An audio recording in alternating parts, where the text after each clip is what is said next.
अस्सलाम वालेकुम, मैं हूं पारस जहांज़ेब। 9 मई 2023 की एक हंगामा खेज दोपहर जब पाकिस्तान समेत पूरी दुनिया में खबर ने तहलका मचा दिया कि इमरान खान को अलकादिर ट्रस्ट केस में इस्लामाबाद हाई कोर्ट के अहाते से गिरफ्तार कर लिया गया है। नैब की तरफ से कहा गया कि इमरान खान पे करप्ट प्रैक्टिसेस का इल्जाम था। इमरान खान बायोमेट्रिक करवाने के लिए जैसे ही हाई कोर्ट के मुतल्लिका ऑफिस जाने लगे तो रास्ते में उन्हें गिरफ्तार कर लिया गया। फिर यह खबर चली कि इमरान खान की गिरफ्तारी के मौके पर पुलिस और वहां मौजूद पाकिस्तान तहरीक इंसाफ के वकला के दरमियान हाथापाई भी हुई है। कुछ देर के बाद नैब का एलामिया जारी हुआ कि इमरान खान की गिरफ्तारी की हिदायत चेयरमैन नैब की तरफ से दी गई थी, लेकिन उस वक्त तक किसी को मालूम नहीं था कि हकीकत में हुआ क्या है। पीटीआई के सोशल मीडिया की तरफ से शदीद रद्द अमल का इजहार हुआ और हुकूमती इत्तेहाद के हामियों ने इस खबर पे जश्न मनाया, लेकिन किसी को मालूम ना था कि 9 मई का दिन पाकिस्तान की सियासत को शायद हमेशा के लिए तब्दील करने वाला है। 1 घंटे बाद एक ऐसी वीडियो चली जिसने पूरे पाकिस्तान में आग लगा दी। उस वीडियो में इंतहाई अफसोसनाक मनाजिर थे जिससे कोई पाकिस्तानी भी खुश नहीं हुआ होगा। वो मंजर थे जिसमें रेंजर्स एहलकार इस्लामाबाद हाई कोर्ट के शीशे तोड़कर अंदर दाखिल होते हैं और फिर इमरान खान को कॉलर से पकड़कर एक तरह से घसीटते हुए बदतर बंद तक ले जाया जाता है। उस वीडियो के मंजर आम पर आते ही हकीकतन पूरे मुल्क में जैसे आग लग गई। अब यहाँ पीटीआई और हुकूमत दोनों के अलग अलग वर्जन्स हैं और मैं इस वीडियो में दोनों पर ही बात करूंगी। तो पहले पाकिस्तान तहरीक इंसाफ के वर्जन पर बात करना इसलिए जरूरी है क्योंकि इस वाक़े की सबसे बड़ी मुतासरा सियासी फरीक पाकिस्तान तहरीक इंसाफ है। यह भी हकीकत है कि पुलिस ने जब भी इमरान खान को जमान पार्क से गिरफ्तार करने की कोशिश की, इमरान खान ने गिरफ्तारी देने से इनकार किया और जमान पार्क में पुलिस पर पेट्रोल बमों से हमले भी किए गए। ये तमाम वाकयात डॉक्यूमेंटेड हैं। इमरान खान ने 7 अगस्त 2024 को अडियाला जेल में सहाफियों से गुफ्तगू में इस बात को तस्लीम किया था कि जमान पार्क में पीटीआई के कारकुनों की तरफ से बाज मकामात पर पेट्रोल बम चलाए गए थे। खैर, इन मनाजिर से पूरे मुल्क में हंगामा बपा हो गया था और शाम होते ही रावलपिंडी, इस्लामाबाद, लाहौर और कराची समेत पूरे मुल्क में पीटीआई के कारकुनान ने शदीद मुजाहिरे शुरू कर दिए। लेकिन अब जो होने वाला था उसे शायद पीटीआई वर्कर्स और पीटीआई लीडरशिप दोनों ने या तो कैलकुलेट नहीं किया था या फिर उनका मकसद ही इन मकामात के बाहर एहतजाज था। पूरे मुल्क में बेचैनी का आलम था और पीटीआई के कारकुनान पूरे मुल्क में अहम सड़कें ब्लॉक कर रहे थे। सोशल मीडिया पे हर तरफ पीटीआई के नौजवानों के डंडे उठाए एहतजाज करती वीडियोस वायरल हो रही थी। तहरीक इंसाफ के कारकुनान डॉक्टर यास्मीन राशिद की क़यादत में लाहौर के लिबर्टी चौक पर जमा होने लगे। जज्बात बुलंद थे और जहन सोचने समझने से कासिर। चंद कारकुनान की तरफ से डॉक्टर यास्मीन राशिद से लिबर्टी चौक के बजाय कोर कमांडर हाउस लाहौर के बाहर एहतजाज का मुतालबा किया गया और फिर मजमे में कोर कमांडर हाउस लाहौर की तरफ चलने का शोर बुलंद होने लगा। इस तरह इस मजमे का रुख लाहौर के कोर कमांडर हाउस, जिसे जिना हाउस कहा जाता है, की तरफ हो गया। दूसरी तरफ इसी किस्म के मामलात रावलपिंडी में जीएचक्यू के सामने थे जब कारकुनान जीएचक्यू की इमारत के सामने जमा हो गए। पेशावर में रेडियो पाकिस्तान की इमारत के बाहर एहतजाज हुआ और सवाबी में कैप्टन कर्नल शेर खान निशाने हैदर के मुजस्मे को तोड़ दिया गया और मियांवाली के पीएफ एयरबेस की एक दीवार भी गिरा दी गई। हैरत अंगेज तौर पर इनमें से किसी मकाम पर सिक्योरिटी फोर्सेस ने कोई मज़ाहमत नहीं की। शायद इंतजामिया को अवामी मूड का अंदाजा हो चुका था और उन्होंने तसादुम से परहेज किया। इस किस्म के मनाजिर 6 जनवरी 2021 को अमरीकी पार्लियामेंट की इमारत कैपिटल हिल में देखे गए थे जब डोनाल्ड ट्रंप के हामी बगैर किसी मज़ाहमत के इमारत के अंदर दाखिल होकर तोड़फोड़ कर रहे थे। लेकिन फिर वो हुआ जो शायद ना होता तो आज पाकिस्तान की सियासत बहुत मुख्तलिफ होती। ये मनाजिर कोर कमांडर हाउस लाहौर के थे जहां लोग अंदर दाखिल हुए और इमारत में तोड़फोड़ करने के बाद इमारत को आग लगा दी। कोर कमांडर लाहौर की वर्दी को घसीटा गया और पाक फौज की गाड़ियों पर पथराव भी किया गया। यह सिलसिला कई घंटों तक चला और फिर एक अचानक मीडिया पर चीफ जस्टिस उमर अता बंदयाल के हवाले से खबर चली कि उन्होंने इमरान खान की गिरफ्तारी का नोटिस ले लिया है। Chief justice Umar Ata Bandial, justice Athar Minallah और जस्टिस मोहम्मद अली मजहर पर मुश्तमिल एक 3 रुकनी बेंच कायम हो गया। चीफ जस्टिस ने इमरान खान को फौरी तौर पर अदालत में पेश करने का हुक्म दिया। जो ही इमरान खान सुप्रीम कोर्ट के कोर्ट नंबर 1 में दाखिल हुए, चीफ जस्टिस ने इमरान खान को मुखातिब करते हुए कहा, खान साहब, गुड टू सी यू। मुख्तसर समाअत के बाद सुप्रीम कोर्ट ने इमरान खान की अलकादर ट्रस्ट केस में गिरफ्तारी को गैर कानूनी करार देते हुए उन्हें फौरी तौर पर रिहा करने का हुक्म दे दिया। चीफ जस्टिस ने इमरान खान को पुलिस लाइंस गेस्ट हाउस में अदालती हिफाजत में रखने और उन्हें अगले रोज इस्लामाबाद हाई कोर्ट में पेश होने का हुक्म दिया। चीफ जस्टिस ने इमरान खान को दोबारा गिरफ्तार न करने का भी हुक्म दिया। इमरान खान की रिहाई तो हो गई, लेकिन अगले रोज पूरे पाकिस्तान में पीटीआई पर शदीद क्रैकडाउन का आगाज हो गया। पूरे मुल्क में पीटीआई कारकुनान और रहनुमाओं की गिरफ्तारियां शुरू हो गईं और घर घर क्रैकडाउन होने लगा। हुकूमत की तरफ से फौजी अमलाक पर हमलों को बगावत से जोड़ा गया था और पीटीआई को एक मुल्क दुश्मन जमात के तौर पे दिखाया जाने लगा था। एक अंदाजे के मुताबिक पूरे मुल्क से तकरीबन 10,000 पीटीआई कारकुनान को गिरफ्तार किया गया, लेकिन यहां पीटीआई के खोटे और खरे का भी इम्तहान था। इस वाकये के मुहर्रिकात अपनी जगह, लेकिन इमरान खान को अपनी जमात के स्याह सफेद की पहचान होने वाली थी। पीटीआई के सफ़े अव्वल के रहनुमा, जिन्होंने इमरान खान के दौरे हुकूमत में अहम वजारतों के मजे लिए, वो इस कदर शदीद क्रैकडाउन को बर्दाश्त न कर सके और एक एक करके इमरान खान के खिलाफ प्रेस कॉन्फ्रेंसेस करके पार्टी को छोड़ने का ऐलान करने लगे। मीडिया पर एक तूफान आ गया था और हर गुजरते दिन सबको इंतजार रहने लगा कि आज कौन सा रहनुमा पार्टी छोड़ने का ऐलान करता है।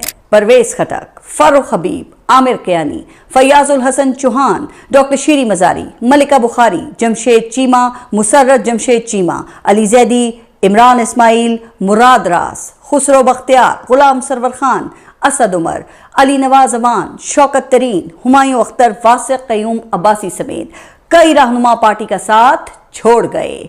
फिर एक और सिलसिला शुरू हो गया जिसे पाकिस्तान के सहाफती हलकों में भी नापसंदीदगी से देखा गया। पीटीआई के रुपोश रहनुमा अचानक किसी टीवी टॉक शो में मंजर-ए-आम पर आते और 9 मई के वाक़े की जिम्मेदारी इमरान खान पर डालकर पार्टी छोड़ने का ऐलान करते, लेकिन यहां मामला कुछ मुख्तलिफ था। टॉक शोज में अचानक सामने आने वाले इन रहनुमाओं की बॉडी लैंग्वेज और चेहरे से मालूम होता था कि उनकी जुबान जो कह रही है, उनका दिल उसका साथ नहीं दे रहा और ये लोग शदीद दबाव में ये ऐलान कर रहे हैं। इन रहनुमाओं में पीटीआई के साबिक रुकने असेंबली सदाकत अली अब्बासी और उस्मान डार भी शामिल थे। दिलचस्प बात यह है कि ये लोग अभी तक पार्टी का हिस्सा हैं। शायद इमरान खान ने इनको माफ कर दिया। इसका सबसे बड़ा सबूत सियालकोट से पीटीआई की तरफ से उस्मान डार की वालदा रेहाना इम्तियाज डार के लिए इलेक्शन में हिमायत थी। इंतखाबी निशान न होने के बायस रेहाना डार को पीटीआई का टिकट तो नहीं मिला, लेकिन उस हल्के में पीटीआई की तरफ से रेहाना डार की भरपूर हिमायत की गई। शेख रशीद भी अचानक एक इंटरव्यू में मंजर-ए-आम पर आए और 9 मई के वाकयात पर अफसोस का इजहार किया, मगर उन्होंने इमरान खान के खिलाफ किसी किस्म का कोई बयान देने से गुरेज किया। लेकिन उस दौरान इमरान खान मुख्तलिफ पॉडकास्ट, इंटरव्यूज और यूट्यूब पर कौम से खिताब में अपना बयानिया मुसलसल बना रहे थे। इमरान खान ने 9 मई को रियासत का फॉल्स फ्लैग ऑपरेशन करार दिया और कहा कि इस वाक़े की सीसीटीवी फुटेज सामने लाकर जो इस वाक़े में मुलव्वस है उसे सजा दी जाए। अगर मेरा कोई कारकुन मुलव्वस हुआ तो वाक़े की माफ़ी मांग लूंगा। बहरहाल ये सिलसिला चलता रहा और इमरान खान की अवामी मकबूलियत में इजाफा होता रहा। पीटीआई की तरफ से army chief general Asim Munir को टारगेट किया जाने लगा और इमरान खान ने आईएसआई के डीजीसी फैसल नसीर को डर्टी हैरी का लकब दे दिया।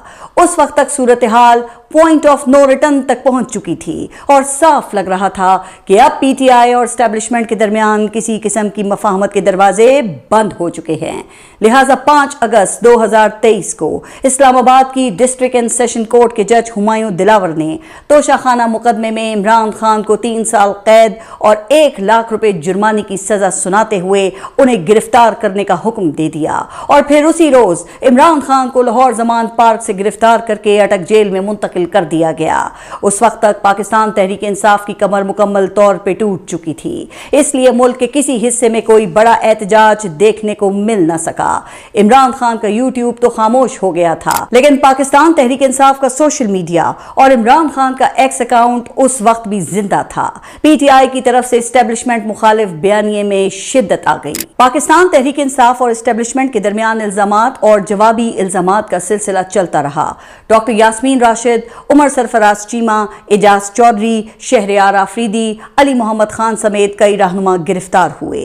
शहरयार आफरीदी और अली मोहम्मद खान चंद माह बाद रिहा हो गए और मुराद सईद रूपोश हो गए, जो ताहाल रूपोश हैं और किसी को नहीं मालूम कि वो इस वक्त कहां हैं। यूं इस वाक़े को 1 साल गुजर गया। फिर पूरे 1 साल बाद 7 मई 2024 को DGISPR अहमद शरीफ चौधरी अचानक प्रेस कॉन्फ्रेंस के लिए नमूदार हुए और 9 मई के हवाले से एक इंतहाई सख्त बयानिया कौम के सामने रख दिया। उनकी प्रेस कॉन्फ्रेंस का खुलासा कुछ इस तरह था कि पाकिस्तान तहरीक इंसाफ के लिए वापसी का रास्ता सिर्फ ये है कि वो माफी मांगे।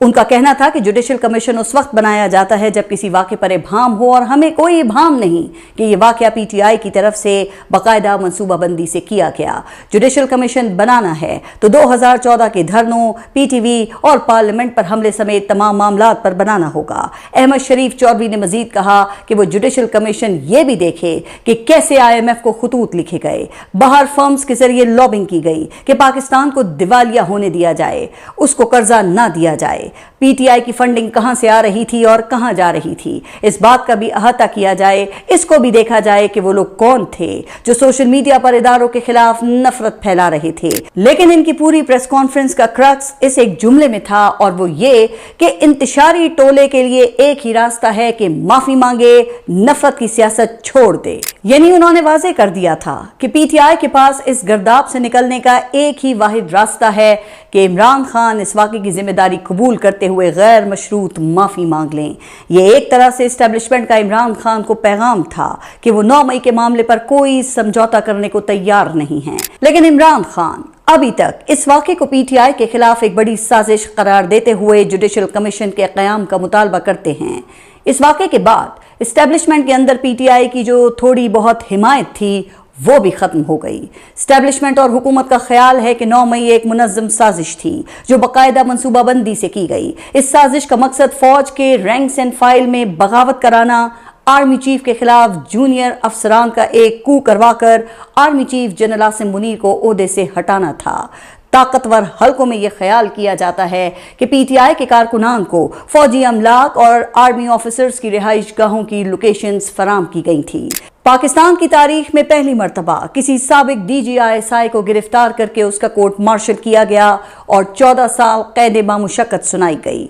अगरचे जनरल फैज हमीद का कोर्ट मार्शल जिन वजूहात पर हुआ उनका 9 मई से कोई ताल्लुक नहीं, लेकिन कहा जाता है कि एस्टेब्लिशमेंट के अंदर ख्याल है कि जनरल फैज हमीद ही इस वाक़े के असल मास्टरमाइंड थे। ये बगावत अगर कामयाब हो जाती तो मुल्क का मंजरनामा बिल्कुल बदल सकता था। एस्टेब्लिशमेंट का मौक़िफ़ है कि अगर 9 मई के मुल्ज़िमान को सजाएं मुकम्मल किए बगैर रिहा कर दिया गया तो फिर इस किस्म के वाक़यात मामूल बन जाएंगे। एस्टेब्लिशमेंट का मौक़िफ़ है कि इस वाक़े के जिम्मेदारान को निशाने इबरत बनाना ज़रूरी है ताकि मुस्तकबिल में किसी ग्रुप या सियासी जमात को अपने ही मुल्क की फौजी अमलाक पर हमला करने की जुर्रत ना हो।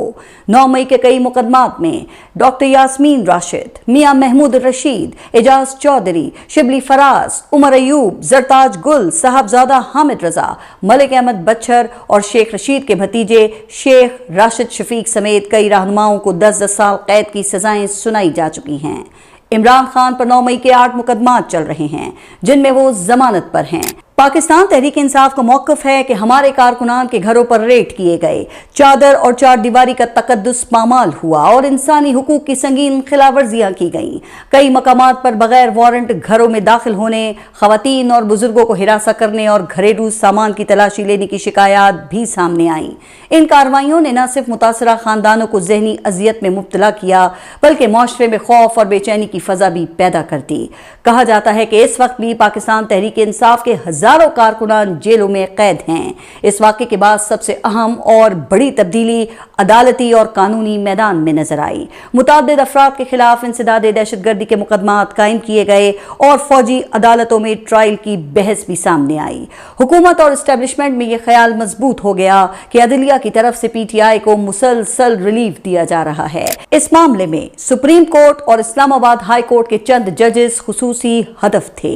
मखसूस नशिस्तों के केस में जस्टिस मंसूर अली शाह के फैसले ने मखसूस नशिस्तें PTI को देकर एक कैटलिस्ट या जलती पर तेल का काम किया और यह ख्याल मजबूत हुआ कि अदलिया के इख्तियारात को कम करना या इन जजेस से जान छुड़ाना जरूरी है। इस मकसद के लिए 26वीं और 27वीं तरमीम लाई गई। आईनी बेंच और आईनी अदालत कायम हो गई। एक हाई कोर्ट से दूसरी हाई कोर्ट में जजेस ट्रांसफर को आसान बना दिया गया और जजेस तैनाती का तरीकेकार मुकम्मल तब्दील कर दिया गया। चीफ जस्टिस की तैनाती के तरीकेकार को भी तब्दील किया गया और सीनियरिटी के बजाय खुसूसी पार्लिमानी कमेटी को 3 सीनियर तरीन जजेस के पैनल से चीफ जस्टिस मुंतखब करने का इख्तियार दे दिया गया। इन तरमीम के बाद अब सुप्रीम कोर्ट अमलन सिर्फ एक एपलेट कोर्ट बन चुकी है, जबकि आइन की तशरीह और बुनियादी हुकूक के तहफ़्फ़ुज़ जैसे असल इख्तियारात अब आइनी अदालत के पास हैं। चीफ जस्टिस के सुओ मोटो का इख्तियार भी खत्म कर दिया गया है। इस तरह यह कहा जा सकता है कि अगर 9 मई ना होता तो पाकिस्तान का अदालती निज़ाम शायद इतनी तब्दीलियों से ना गुजरता और पाकिस्तान का आइनी ढांचा भी इस कदर तेजी से तब्दील करना मुमकिन ना होता। इसके अलावा अवामी सियासत के अंदाज में भी तब्दीली महसूस की गई। सियासी जलसों, सोशल मीडिया एक्टिविज्म और सियासी बयानिए में ज्यादा एहतियात और शिद्दत दोनों ही देखने में आई। मुस्लिम लीग नून, पीपल्स पार्टी और ANP समेत कई सियासी जमातों ने एस्टेब्लिशमेंट पर तनकीद मुकम्मल तौर पर तर्क कर दी। कल तक मियां नवाज शरीफ, मरियम नवाज, राना सनाउल्लाह, ख्वाजा आसिफ, आसिफ अली जरदारी और बिलावल भुट्टो जो भरे जलसों में आर्मी चीफ का नाम ले लेके उनको पाकिस्तान की तबाही का जिम्मेदार करार देकर ईंट से ईंट बजाने की बातें किया करते थे, आज मुकम्मल खामोश हैं। और PTI जो आर्मी चीफ और फौज पर तनकीद को गद्दारी से ताबीर किया करती थी, आज आर्मी चीफ को जहनी मरीज करार दे रही है। DG ISPR ने अपनी 4 प्रेस कॉन्फ्रेंसेस में PTI और खैबर पख्तूनख्वा हुकूमत पर शदीद तनकीद की और एक प्रेस कॉन्फ्रेंस में इमरान खान को जहनी मरीज करार देकर वो सब कुछ कह दिया जो आज से पहले किसी फौजी तर्जुमान ने किसी सियासी रहनुमा के बारे में नहीं कहा था। और यूं पाकिस्तानी सियासत में एक तवाजुन और बैलेंस खत्म हो गया, एक लकीर खत्म हो गई और अब जंग मुकम्मल तौर पर साबिक वजीर आजम इमरान खान बमुकाबला फील्ड मार्शल आसिम मुनीर बन चुकी है। कुछ हलकों के मुताबिक इस वाक़े के बाद सियासी सरगर्मियों पर दबाव बढ़ा, जबकि दूसरे हलकों का ख्याल है कि इसने रियासती नज़्म ज़ब्त को मजबूत किया। मजमूई तौर पर देखा जाए तो 9 मई ने पाकिस्तानी सियासत को कई सतहों पर मुतासिर किया। सियासी बयानियां, जमाती ढांचे, रियासती पॉलिसी और कानूनी बहस सब इससे मुतासिर हुए। इस वाक़े के असरात अभी तक मुकम्मल तौर पर वाज़ेह नहीं हुए, लेकिन यह कहा जा सकता है कि इस दिन ने पाकिस्तान की सियासत में एक नया बाब जरूर खोल दिया है। अगर इमरान खान और एस्टेब्लिशमेंट के दरमियान कोई डील ना हो सकी तो आने वाले बरसों में इसके नताइज मजीद वाज़ेह होते रहेंगे। अपनी राय से हमें कमेंट में आगाह कीजिएगा। अल्लाह हाफिज।